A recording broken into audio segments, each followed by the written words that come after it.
Boxer project is located on the unceded lands of the Chihuahua, the Kauai, and the surrounding people, and to thank them for stewarding the land to this point, and as they do in spirit going forward. So I'm really happy to welcome Séverin back to Boxer Project. Séverin was first here in 2019, and we'll talk a little bit more about that, and with his wife, Anya. In the background is a slideshow, not entirely to the artist's liking in terms of color, I will say that. I apologize, but it's running, and we're not going to address any particular images, directly. So just take it in. You'll see the variety of locations and the variety of work that Séverin has been involved in around the world. But we'll talk about these topics, and there might be some moments where we can gesture up there. So we're just going to have a brief discussion format, and then we'll do a brief Q&A, and then we'll go down to the sculpture, which is located down in the field over there. I'll say before we go down, if you're holding a cup, bring it with. We'll have some sparkling wine if anybody wants some down there, or sparkling water. Welcome and thanks for being here. So I wanted to just start out with talking about how you came to the high desert and how we met. And I think people know a little bit about your work in Amboy, but perhaps you could talk about how you came to Amboy and what you were doing there. Yeah, great. Well, first of all, thanks to you, Bernard, for this great opportunity to be here and to meet, and thanks to you for coming by this sunny day. Well, it's always sunny here, but you can. Thanks a lot. Yeah, it's a real friendship story in between us since at the beginning. Well, first of all, I'm one of these artists not able to stay really long in my studio. So we are based with my family, with Anya, in Geneva, Switzerland. And when I started to work as an artist, I was like, I got my studio, and I pretty fast realized that I needed to go outside, I needed to meet people, I needed to go to remote territories, I needed to challenge a bit the art scene somehow, which on my view was really quiet in Switzerland.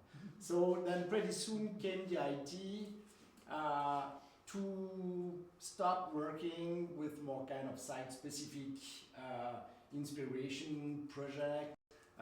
Site-specific mean being influenced by some specific territories or landscapes or natural environment, but also by people living in this place. And at that time, together with Anya, we used to spend, Switzerland is really small, but we got really some highly different, contrasted landscape. And we live in a city, but in like 1.5 hours, you can really go in the mountains and hiking in a glacier. Yeah, you see, this is where we actually spend a lot of our time. And when I started to work on the glacier with Anya, and I was like, it's so strong, it's so beautiful, it's so powerful, it's so meaningful that I think I need to find a way not to work by myself, only for my own production, but take other people with me. And this idea by founding some 2 different sites in the world with kind of similar but really contrasted experiments was to find a place in the desert in California and to take people at the same time on glacier in the Alps. And the idea to face or to experiment with the same team of not only artists, because the deal was not just to make kind of arty communities, but to have artists, have scientists, have architects, have people living in this specific area as well, of course. Well, on glacier it's more difficult, but in the mountain there is like some really historically some really strong connection in between people, and that was something that really interested me in my work. So in 2014, I think I already had somehow the idea of setting a kind of project or community or site in the desert. We were just driving back from the desert to Los Angeles, and Anya told me, oh, we should maybe take this road, and we stopped in Amboy. I think you already know where Amboy is. And that was a kind of, shock. See, there is this kind of ghost town. There is no water. Like they face extreme temperature during the most of part of the year. This is the good side to do a site-specific project with a community of people experimenting, living together and experimenting what it means to face, daily face the lack of water. Or we will be able to adapt, or we will be able to live in the future with just a few of water. And for me, it really made sense because that was kind of a way of setting a residency project that even didn't exist in Switzerland at that time, and mixing, not only artists but diverse disciplines. And this is how the story started. So I started with I had to convince the owner, and then we started to come in 2014, 16, 17. I even collaborate with great people from me. Adrian was here, part of a project, a local university, artists from California as well. And I think I go really short, but after 3 seasons, I think that was maybe the good time to switch, to jump on new project. I came back with the project in other countries, and at that time we met because I know you were super aware, interested by also. Yeah, people were talking about the fact that firstly just the fact that somebody had convinced the owner of Roy's to open the motel rooms for our project. So that seemed ambitious enough. And then I went out there and I went to all those motel rooms along the highway, and I was just blown away by these installations and the amount of information, and again the focus on water. And so I can't remember exactly, you contacted me, I contacted you, but we got in touch. And then you invited me for the 2019 triennial. For the Georgia Triennial. And I did the first piece. For anyone who isn't aware, the triennial is now a biennial, and there was a 2019 version. The next one will be November of this year, so stay tuned for that. But what we did with Séverin was the first time we had a residency that ended up in the triennial. So he came, he stayed for a few weeks, and he made a piece which became very iconic. So, yeah. Well, this is what you told me. Yeah, and I never really quit the place. I was like, I fell in love with your place and your project, and then I think thanks to you, but we came with Anya pretty often. Yeah, well, what happened as well, which really impressed me again with Séverin, was that his initial proposal was for 2 large pieces, one based on a basket and one based on a pot, Native American shapes. The project was called Supermarket. And as soon as he put up the first one, the wind shredded it. I mean, just completely took it down, and it was quite a big structure. See, again, adaptation, He just shrugged, and he was like, time to get to work. And he did the huge pole, much more reinforced, and that actually stayed on the land here until he came and dismantled it for the 2023 triennial. And in fact, he and Anya visited every summer while I was away, and he would maintain it. So it was really quite a thing.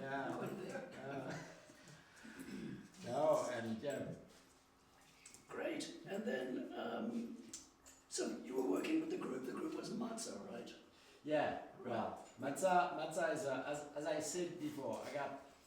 I knew I needed to work with other people. It is not, as an artist, it's not only about dealing with gallery and making your own production and trying to live with what you're doing, but it's also, I was really convinced by the idea that facing political, environmental, economical issues nowadays in the world, artists also had a position to have, and artists needed to be part of the discussion and the solution, of course, in the complexity of all these issues we were facing.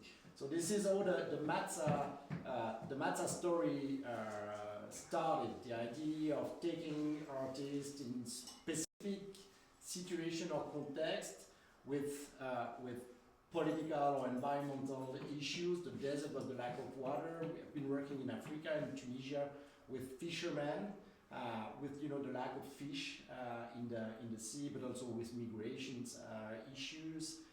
And then after the desert time, I started to be invited as well with the same recipe, just inviting other artists and setting these communities, but in different sites, in urban context in Europe, which was super interesting because as long as you're really far from the people in Switzerland, I was coming back and saying, okay, but we've done some movie, I got some picture too, but it's really difficult for the people to figure out what we've been doing. You know, it's about experimentation, always living together.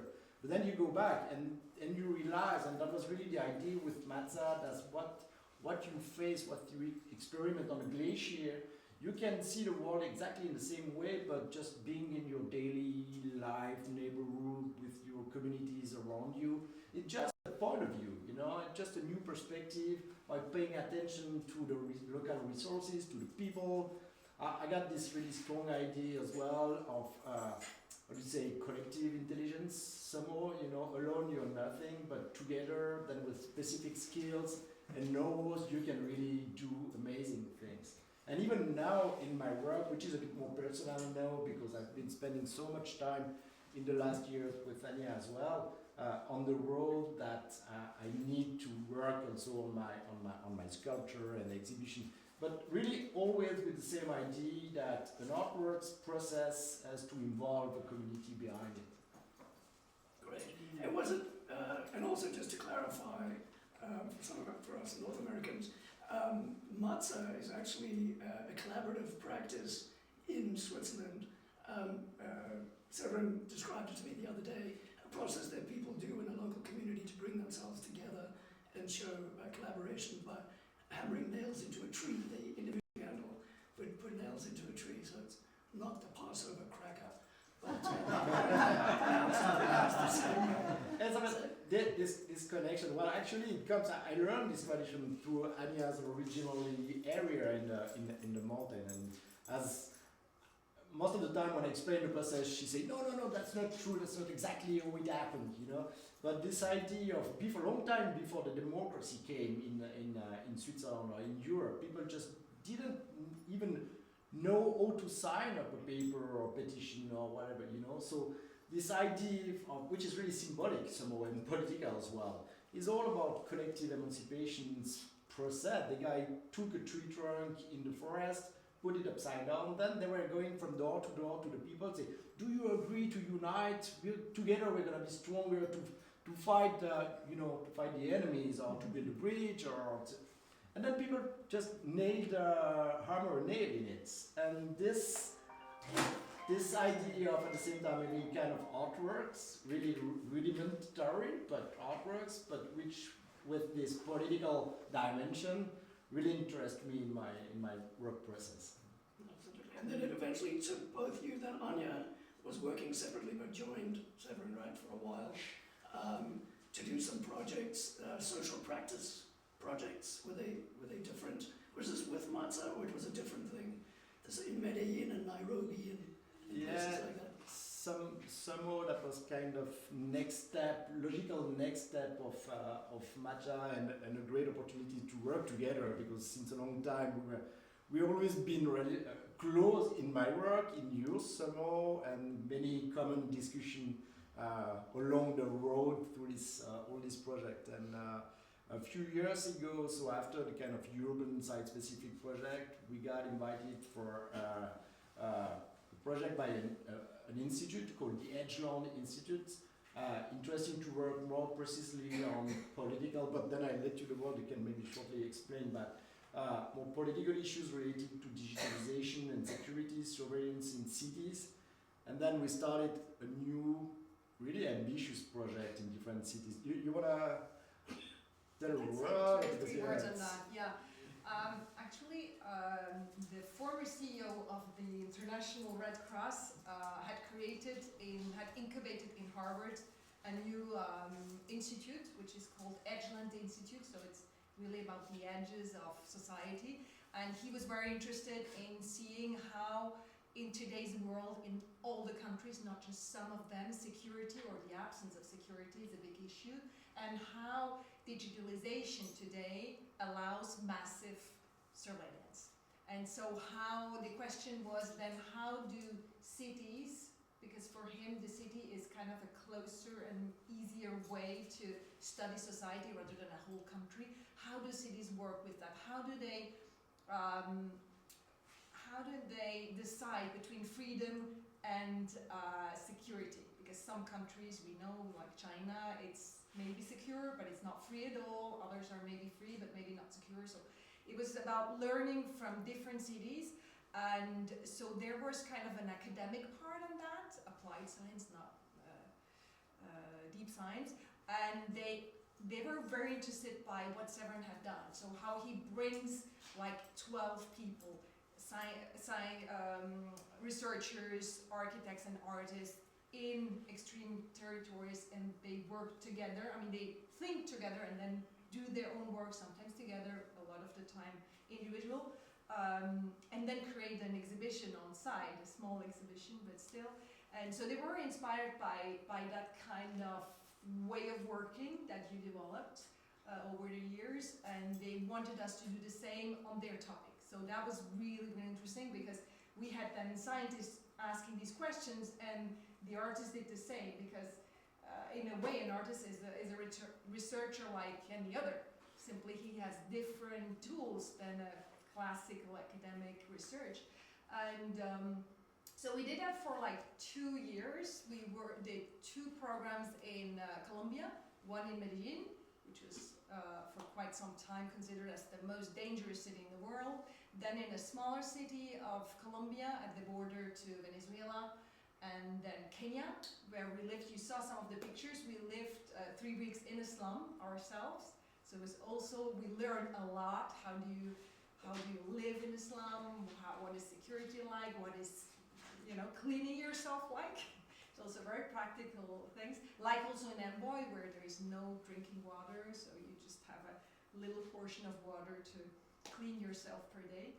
And the 4th edition was in Geneva, in our home city, where we worked also with 12 artists. And the way is always to live together, to cook together, and then have discussions on these topics. And I was a bit more in charge of the workshop part, because these artists, half of them were from the place, from the city, and half of them were from the other city of the project. So these artists from other places had to learn very quickly in like a week. So what is going on here? What is the topic that we're working on? What are the specific questions here? What is the topic that I want to work on? And then 2nd week and more that, 3rd week was really preparing the exhibition. And after 3 weeks there was an exhibition. And quite a lot of artists said they had never worked so fast than that. And he's really great, Séverin, in also being able to bring these people together and work and then have a result again. But that was pretty tough experience.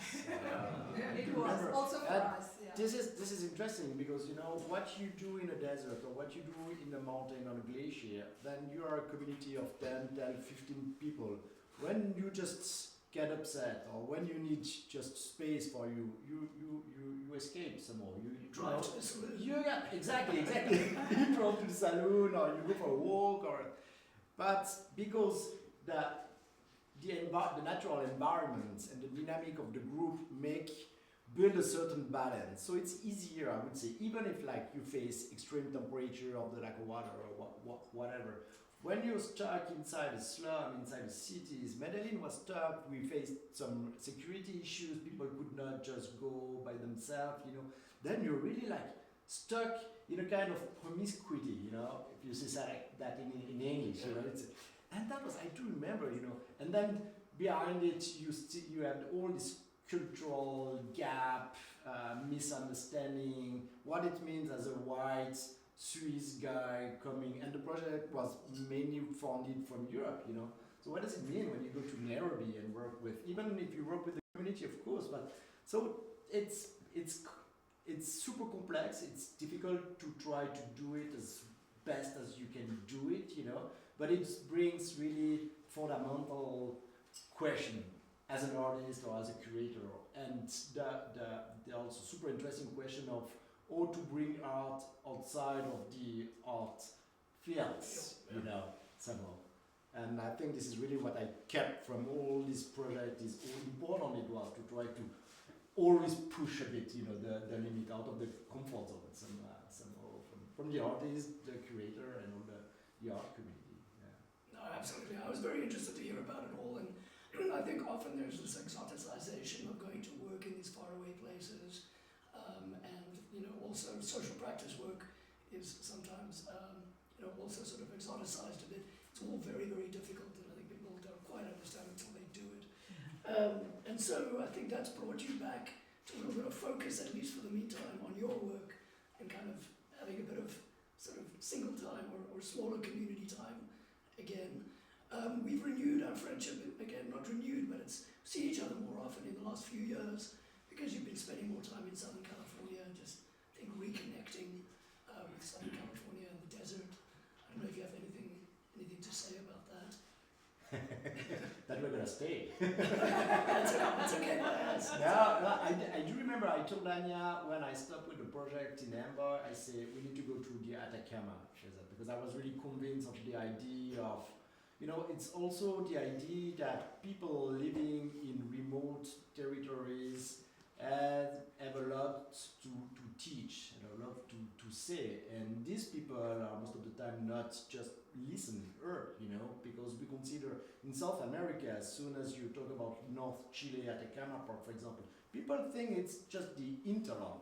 So we can colonize it, we can just building, extractivism, making mines. We don't care because nobody lived there. But once you start to know this area, and the desert here, it's also the same. There's been like people living here since centuries, and so it's also to try to take the time. My work now is a lot about respect of the natural resources, trying to let the natural resources speaking instead of us, and making structure or installation or movie. I go on different field of research and production, but trying to translate how important is it now to pay a new attention or a new awareness to nature and taking the times. And so I think having this kind of balance in between this really inspiring part of the world and the mountains in Europe is definitely something we envision for the future. We still don't know exactly the way, but yeah. Great, and I think this idea about letting the environment and the materials speak and be freed in some way through you bring us to this installation. So perhaps you could tell us about Dancing with the Sky. Yeah, well, I think we need to just go and see it, because I prefer if the sculptures speak instead of me. But I've started to work. I come from a family of stone sculpture cutter. My dad was, my grandfather was.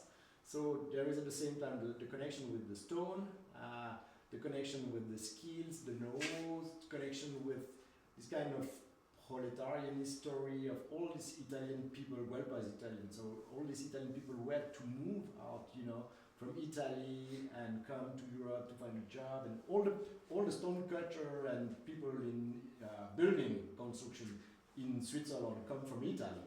So this is like one more level of things that just make me particularly touched by that kind of artworks and the possibility to build it in such an amazing landscape, because you will see, I try to make my site-specific works dialogue and speaking with the surrounding environment, and that was about the idea with Dancing with the Sky. And I hope to see you by night, because we just finished it like a few days ago, and I didn't have time to see how it works by night or at the sunsets. Yeah. So, well, great. So we're going to go experience this culture. Before that, are there any questions, comments, insights, requests? Yeah, so a lot of people, when they do their artist residencies, they look for a nice villa in France.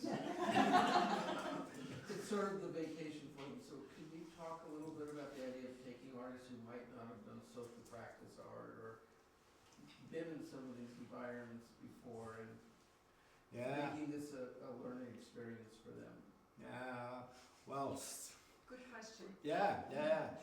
I think it's a long process, because you need to find the good artists, the artists interested by just going, as we said before, outside of their comfort zone, and interested by, okay, why could I learn? And I always told the artists, don't come with any project before being there, because you know the world is like when you got something in your hand, say, I'm gonna do it, like, and then you just shut your eyes and to your environment. So that was difficult to find a good artist, able to spend a month in the desert, but also And able to spend time with others. exactly. Yeah. It's a real balance in between people. So I do remember, and I did it pretty well through the time.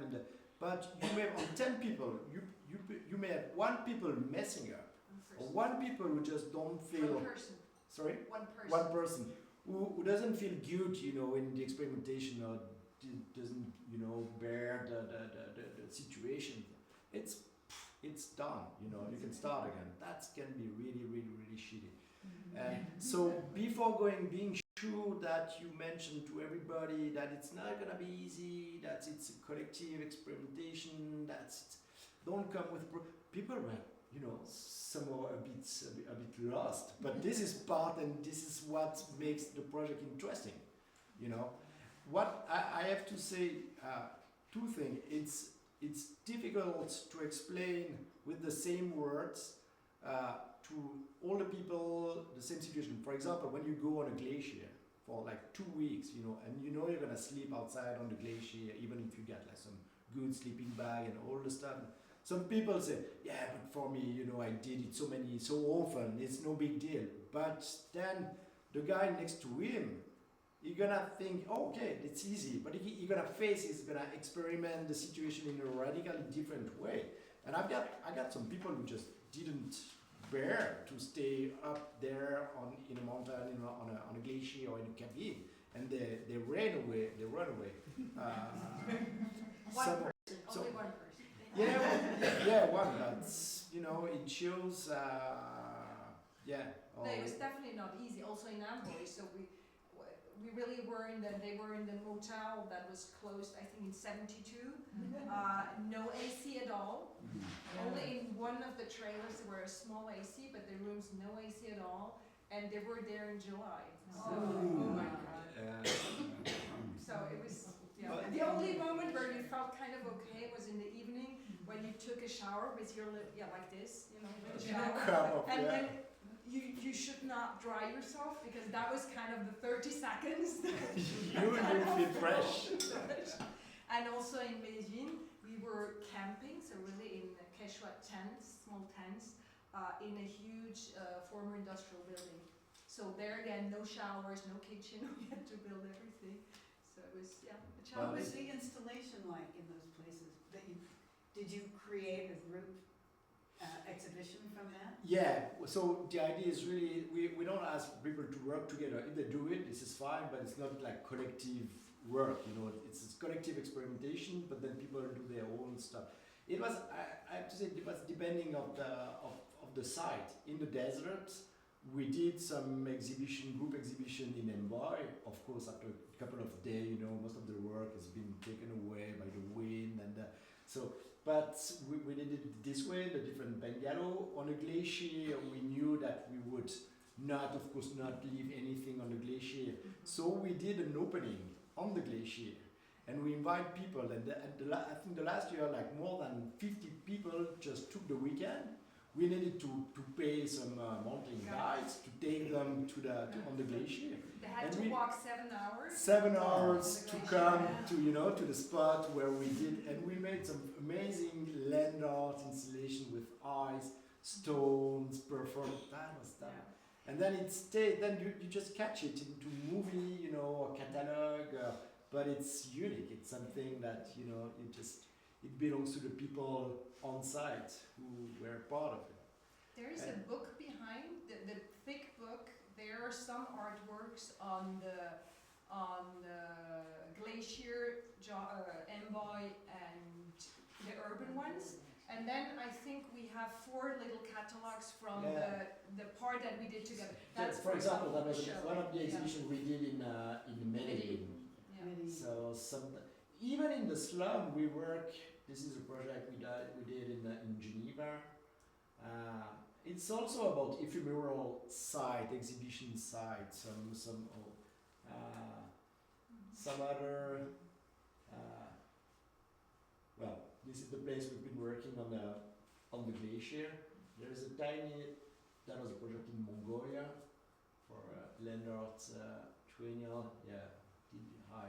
Once again, that was my work, but I did it with the community of people. Yeah, it's gonna take time to comment everything. I think is the film available on your website? Yeah, most of the information you got it on my site, on the There's a Matsa film, website. a lot of this stuff as well. Yeah. And there is a few catalog explaining the whole process with Vania in different cities, so it's always pretty well documented. So that's one of the openings when people came. Oh yeah, see, Wow. yeah. And the bivouac on the glacier, yeah, it's Great. Yeah. That was the tent. Thank Well, you. Thank you very much. Thank you, Séverin. Thank Thank you, you, Vanya. Barbara. Thank you to you guys.